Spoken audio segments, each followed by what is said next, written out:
There was a time not so long ago in the human story when we simply were raw, unfiltered. There were no mirrors, no cameras, no profiles to maintain, just presence. But the moment we started covering ourselves, literally and figuratively, we began to curate. We picked our clothes, our names, our roles. As individuals, we began building identities like monuments. Who we were wasn't just about how we saw ourselves. It became a composite of expectations, feedback, aspiration, and imitations. And once those identities took shape, we expected them to be treated as real, as valid, incontrovertible, almost sacred. But here's where it gets complicated. We didn't just want to be admired. We wanted to define how we should be admired. And when the world didn't comply, when someone saw through the mask or failed to validate it, we took it personally. We felt misrepresented, dismissed, disrespected, because at some point we stopped seeking connection with others as we truly are and started demanding allegiance to the character we'd constructed, not to the soul, but to the symbol. The rise of pop culture only poured fuel on the fire. Television, movies, magazines, they gave us templates for what was desirable, powerful, lovable. Then came social media, and with it, the tools of mass production. Suddenly, every person with a smartphone became a media company, a personal brand, a broadcast channel. We didn't just perform anymore. We edited, we filtered, we optimized. The line between being and appearing became almost impossible to detect. And now here we are, at the next inflection point, the age of AI, where any version of yourself, any voice, any image, any worldview can be constructed, enhanced, or deployed at scale. Your face can be regenerated in high fidelity. Your voice can be cloned, softened, polished. Your words improved, punched up, made more persuasive. But the question is, what happens when the version of you that performs best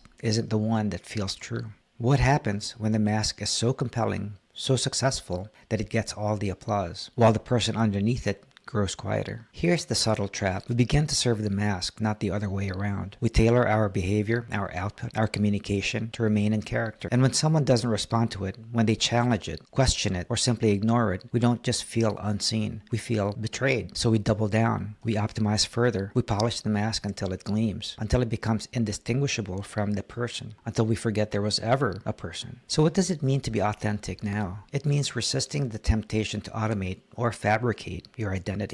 It's no longer a single filtered selfie on Instagram. It's an entire simulated life that you can have that feels just as real to the people watching it. We used to fear being misunderstood. Now we fear being invisible. So we create louder, cleaner, sharper versions of ourselves, ones that can't be ignored. But in doing so, we risk something deeper. Becoming so perfectly seen that we're no longer truly known. The work now, maybe the real work, is to show up, not just as a constructed identity, but as a human. One willing to be messy, to change, to be misinterpreted and keep going, to trade applause for presence. Because in the age of infinite versions of you, authenticity is not what you say you are. It's what you're willing to live without the mask.